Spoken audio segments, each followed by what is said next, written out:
Então vamos lá, pessoal, mais uma aulinha, psicopatologia forense, tentar ser o mais objetivo e rápido possível. Dentro da psicopatologia forense, a Rossana trouxe a questão das drogas e a sua diferença de classificação. O que a gente vai precisar segurar é basicamente nisso aqui mesmo, nessa diferença de classificação e saber pelo menos alguns exemplos, ou mais ou menos, o que é cada uma. Dentro das drogas, a gente tem uma divisão em três, que são as psicolépticas, psicoanalépticas e psicodislépticas, de acordo com a sua função, de acordo com o que ela faz no organismo.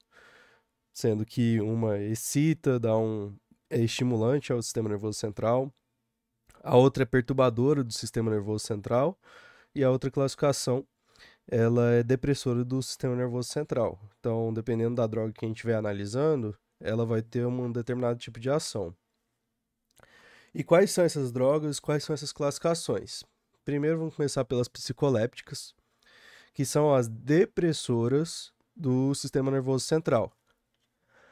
Então, as drogas psicolépticas, que via de regra é tida como principal o álcool e os benzodiazepínicos, elas são drogas que geram uma depressão no sistema nervoso central. Então a pessoa fica mais, como que eu posso dizer, fica mais lenta, dá uma lentidão na pessoa, pode gerar uma bradicardia, pode gerar uma diminuição da frequência respiratória, a pessoa pode dormir, pode ficar mais comatosa. Dessa forma, essa é a ação das drogas psicolépticas, depressoras do sistema nervoso central. Agora, indo para as psicoanalépticas, eu vou ensinar para vocês um modo que eu fiz para memorizar essas, essas classificações e as drogas. Dentro das psicolépticas, eu coloco ela como eliminação. Mas as drogas psicoanalépticas, a gente tem que lembrar da palavra Ana. E com certeza você conhece alguma Ana que é muito louca. Então você lembra da Ana que é muito louca, muito animada, muito feliz, muito pra cima. E aí você lembra das drogas psicoanalépticas. As drogas psicoanalépticas elas são excitadoras do sistema nervoso central. Dessa forma, ela estimula o sistema nervoso central e ela tem como principal foco, né, principal exemplo as anfetaminas, seja a cocaína, seja a metanfetamina, seja o êxtase, salvo engano o MD também. Então, dentro dessas drogas, elas geram uma excitação do sistema nervoso central e, e geram no indivíduo algumas características, como midríase, taquicardia, coisas que a gente vê na medicina mesmo de estimulação do sistema nervoso central, que não tem nem muito medicina legal, mas medicina mesmo. Então, lembrar, Ana é aquela muito animada, muito pra cima, muito feliz, e aí são as representadas pelas drogas psicoanalépticas. Na outra, nós temos as psicolépticas. As drogas psicolépticas, elas são drogas perturbadoras do sistema nervoso central. Tem como principal o LSD e a maconha, como seus principais exemplos. Como que a gente faz para memorizar as drogas psicodislépticas? Dentro da palavra psicodislépticas, a gente tem a palavra LSD. LSD. Dessa forma, a gente lembra do LSD, que é aquele alucinógeno. Então, é uma droga que vai gerar alucinação, vai gerar uma perturbação do sistema nervoso central.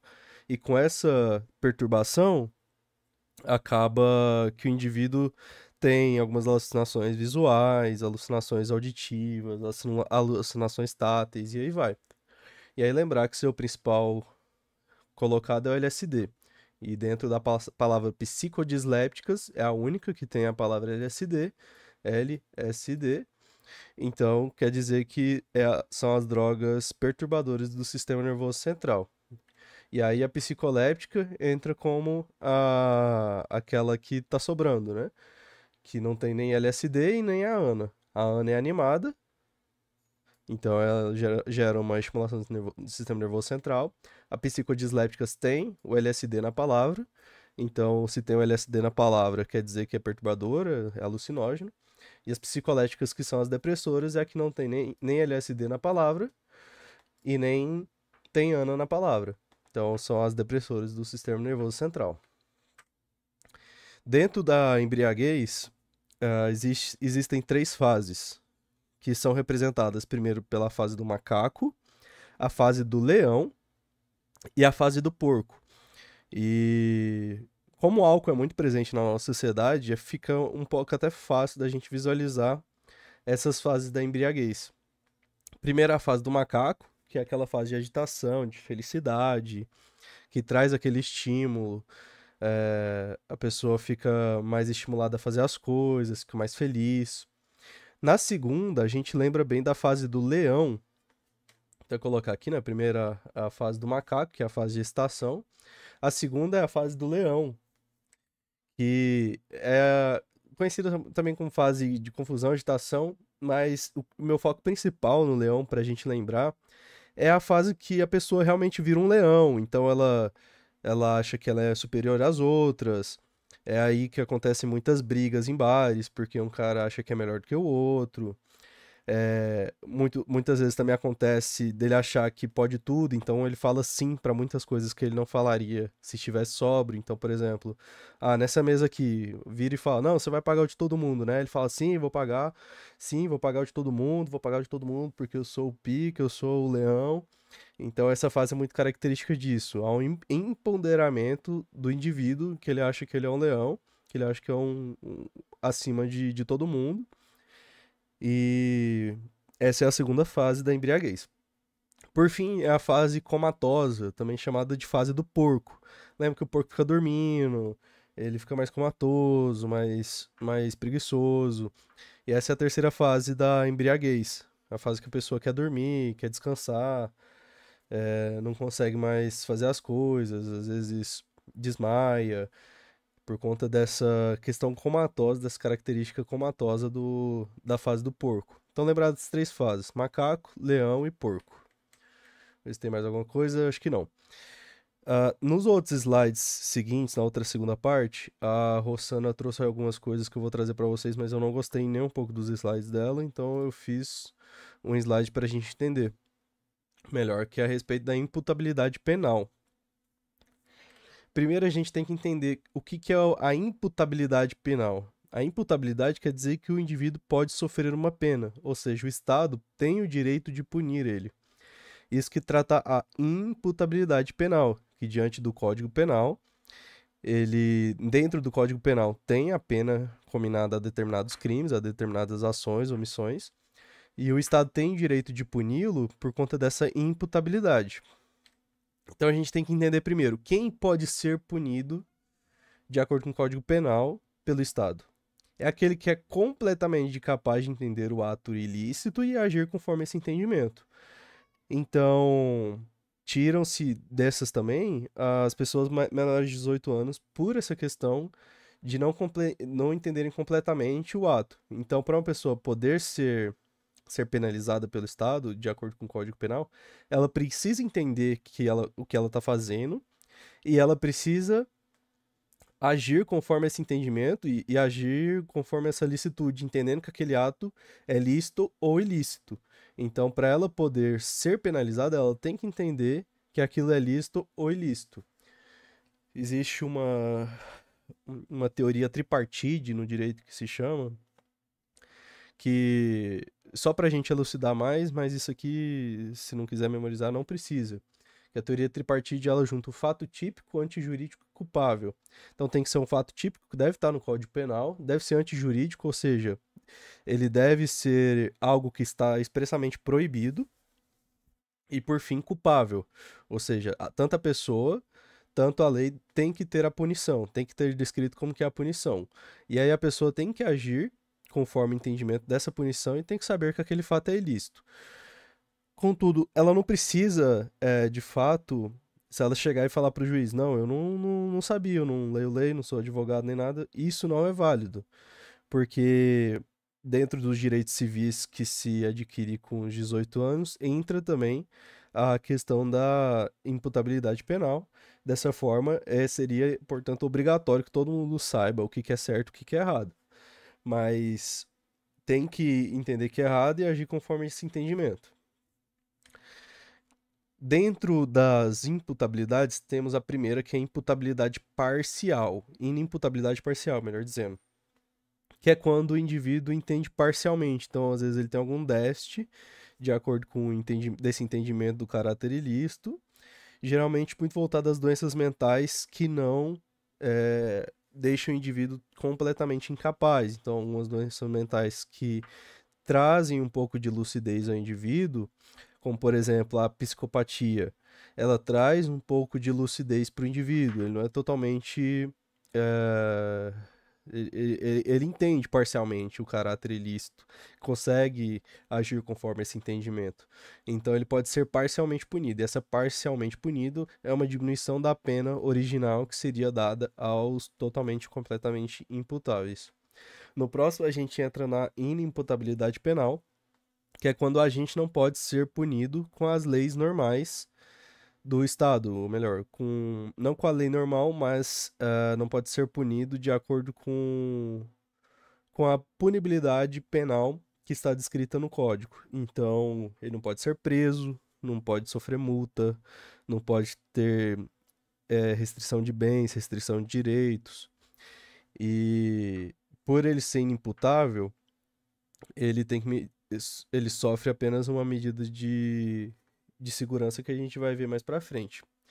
Mas o que que é essa inimputabilidade? É quando ao tempo da ação e da omissão, ele era inteiramente incapaz de entender o caráter ilícito e agir conforme esse entendimento. Então, na hora que ele foi cometer o ato ilícito, ele não entendia que aquilo era ilícito e não conseguia nem agir conforme esse entendimento dessa ilicitude. Então, ele fica inteiramente incapaz. Aqui geralmente entra os casos de esquizofrenia ou os casos de embriaguez completa. Então, no Código Penal, incluem os doentes mentais completamente incapazes, né? Então, não só a esquizofrenia, mas qualquer doença mental que seja completamente incapaz, incapacite totalmente o indivíduo, ou por embriaguez completa, que é aquela embriaguez estrita mesmo. Está descrita no Código Penal, mas não é embriaguez leve, seria uma embriaguez completa mesmo, que possa, de alguma forma, prejudicar o entendimento do indivíduo ao realizar aquela ação. E aí, dentro da inimputabilidade, como que eu ajo conforme entendimento jurídico diante desses indivíduos? Temos a medida de segurança, que é basicamente internação. Então, ao invés dele cumprir a pena num presídio, ele vai cumprir numa clínica de internação, num hospital. E periodicamente vão ser feitas avaliações com esse indivíduo para ver se ele melhorou. Se ele melhorou, ele pode ir embora. Se não melhorar, ele pode ficar até 40 anos, que é a pena máxima, dentro desse hospital, dessa clínica. Então, às vezes, o indivíduo ele é entendido como inimputável, vai para essa clínica, mas lá dentro vai ter reavaliações periódicas para ver se ele melhorou. Enquanto ele não melhorar, ele não sai de lá. Essa é a medida de segurança. E dentro do Código Penal, a gente tem algumas situações de excludente de ilicitude. O que seria a excludente de ilicitude? Seria quando o indivíduo age de uma forma legítima em que uma situação, se fosse uma situação normal, seria ilegítima. Então, por exemplo, matar uma pessoa, via de regra, é algo ilegítimo, é um crime. Só que temos, dentro do Código Penal, algumas situações que, matando essa pessoa, não seria um crime. Então, a gente tem, por exemplo, a gente tem 4 exemplos dentro desses excludentes de ilicitude. Então, já usando esse exemplo de matar uma pessoa, se você mata uma pessoa em legítima defesa, você não está cometendo crime. E o que é essa legítima defesa? É quando uma pessoa age para repelir uma agressão injusta ou atual ou iminente e usando de meios moderados, ou seja, não pode se ceder também, acaba, por exemplo, matando uma pessoa. Então o indivíduo vem assaltar, tá com uma arma na mão, O outro também tem uma arma, vai lá e mata esse cara que tá assaltando. Ele, em via de regra, seria punido porque ele matou uma pessoa.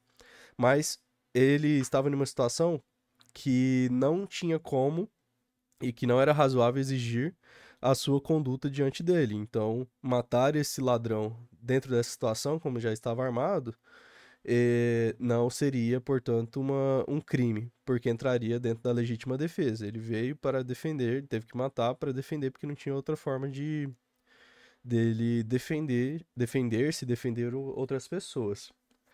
Em segunda opção, uma segunda excludente, é o estado de necessidade. E o que é isso?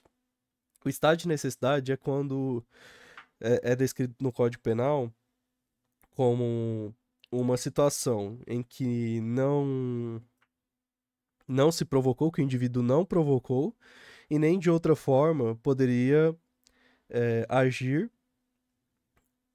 diante desse sacrifício. Então, não era razoável exigir-se desse sacrifício. Não estou lembrando certinho agora em letra de lei, mas é quando ele está em uma situação que ele não produziu e age de uma forma que em vias normais seriam ilícitas, mas que nesse caso não é ilícito por conta das condições. Então vou dar um exemplo para ficar mais claro.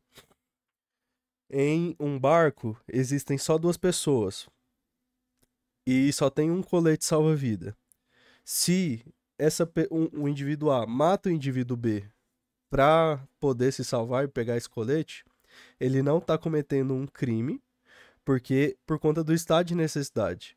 Não havia outra forma dele se salvar se não fosse essa.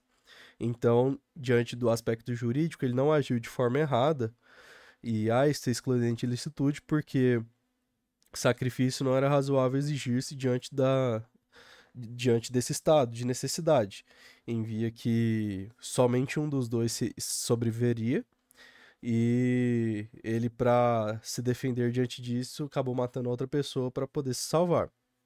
Então, esse é o estado de necessidade.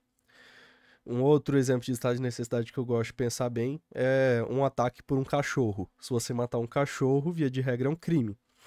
Mas se existe um cachorro que tá mordendo, por exemplo, uma criancinha e você não produziu isso e o cachorro deliberadamente foi lá, começou a morder a criancinha. Se você matar o cachorro, você não tá cometendo um crime, porque diante desse estado de necessidade, foi preciso que o cachorro morresse para a criança sobrevivesse.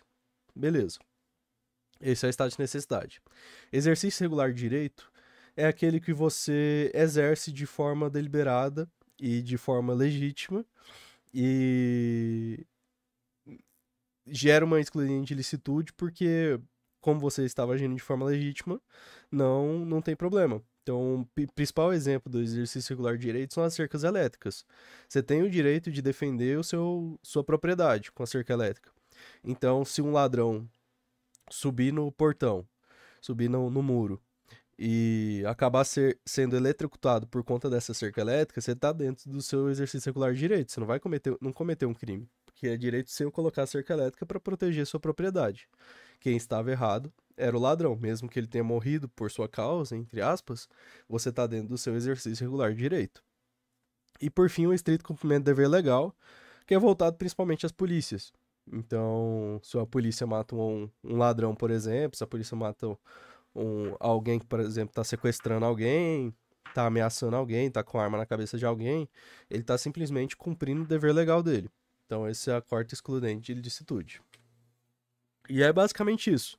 Saber desses slides é questão da imputabilidade, das excludentes e das drogas, saber a diferença de psicoléptica, psicoanaléptica, lembrar da Ana, que é animada, psicodislépticas, que é o LSD. E é isso. Qualquer dúvida, pessoal, só me mandar. As aulas estão aí.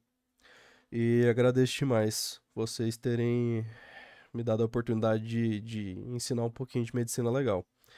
Então, até a próxima.